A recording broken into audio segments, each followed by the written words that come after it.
నమస్తే and welcome to of the record.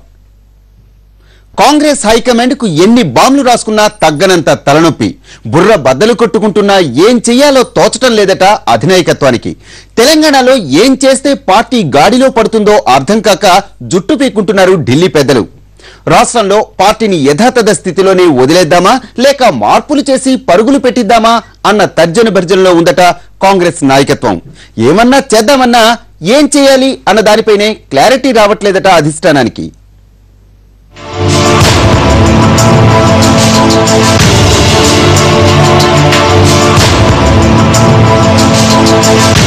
దేశమంతా ఒక ఎత్తైతే తెలంగాణ మరో ఎత్తుగా మారింది ఏఐసీసీకి.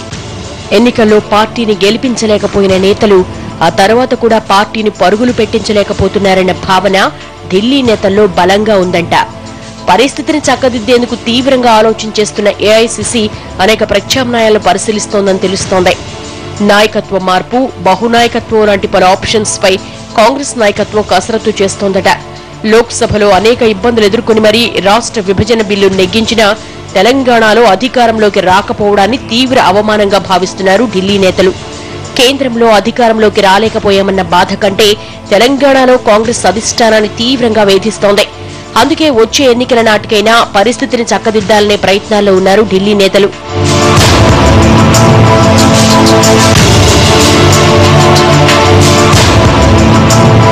తెలంగాణలో పార్టీని ఏం చెయ్యాలన్నా పీసీసీ చీఫ్ పైనే భారం ఎక్కువ. కానీ టీపీసీసీ చీఫ్ పొన్నాల విషయంలో తెలంగాణ నేతల్లోనే ఏకాభిప్రాయం లేదు. ఆయన వల్ల ఏమాత్రం ఉపయోగం లేదనే భావన ఎక్కువ మంది నేతల్లో ఉంది. ఇదే విషయంపై ఆయన్ను నియమించిన నాటి నుంచి ఇప్పటి వరకు ఢిల్లీకి ఫిర్యాదులు చేస్తూనే ఉన్నారు. అధిష్టానం పెద్దలు కూడా పొన్నాల వ్యతిరేక నేతల అభిప్రాయంతో ఏకీభవిస్తున్నా గట్టి ప్రత్యామ్నాయం లేక ఏ నిర్ణయానికి రాలేకపోతున్నారని తెలుస్తోంది. అయితే ఎవరూ లేరని అలాగే వదిలేస్తే పార్టీ పరిస్థితి ఎందుకు కొరగాకుండా పోతుందన్న ఆందోళన కూడా కాంగ్రెస్ నాయకత్వాన్ని పట్టి పీడిస్తోందట. ఏదో ఒకటి చేయకపోతే పార్టీ పరిస్థితి మరింత దిగజారే ప్రమాదముందని పార్టీ పెద్దలు కలవరపడుతున్నారట. ఈ నెలాఖరుకు సభ్యత్వ నమోదు పూర్తి కాబోతోంది. ఆ తర్వాత ప్రస్తుతం ఉన్న కార్యవర్గాన్ని పూర్తిగా రద్దు చేసి కొత్త కార్యవర్గాన్ని ఏర్పాటు చేయాలని భావిస్తున్నారట ఢిల్లీ నేతలు. అదే సమయంలో పీసీసీ చీఫ్ ను కూడా మార్చేస్తే ఓ పనైపోతుందని చూస్తున్నారట.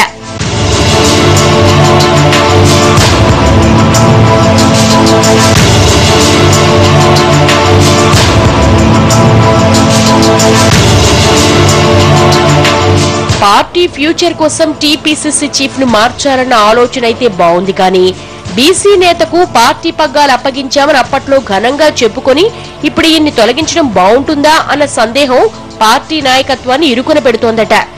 అందుకే పొన్నాలతో పాటు మరో 2-3 వర్కింగ్ ప్రెసిడెంట్లను నియమించి ఒక్కొక్కరికి 3 జిల్లాల బాధ్యతలు అప్పగిస్తే ఎలా ఉంటుందన్న ప్రతిపాదనపైన సీరియస్ గానే కసరత్తు జరుగుతోందని సమాచారం. అయితే ఈ ప్రయోగంపై రాష్ట్ర నేతలు మాత్రం పెదవి విరుస్తున్నారు. ఇది మరో విఫల ప్రయోగం అవుతుందే తప్ప ఒరిగేదేమీ లేదని తమ అసంతృప్తిని లేఖల ద్వారా వెల్లడిస్తున్నారట. Copy to Rahul, copy to Sonia అంటూ ఫిర్యాదులు పంపుతున్నారట. తెలంగాణ పార్టీ విషయంలో ఏం చెయ్యాలన్నా ఏదో ఓ సమస్య ఎదురవుతూ ఉండడంతో ఏం చేయాలో అర్థం కాక తలలు పట్టుకుంటున్నారట ఢిల్లీ నేతలు.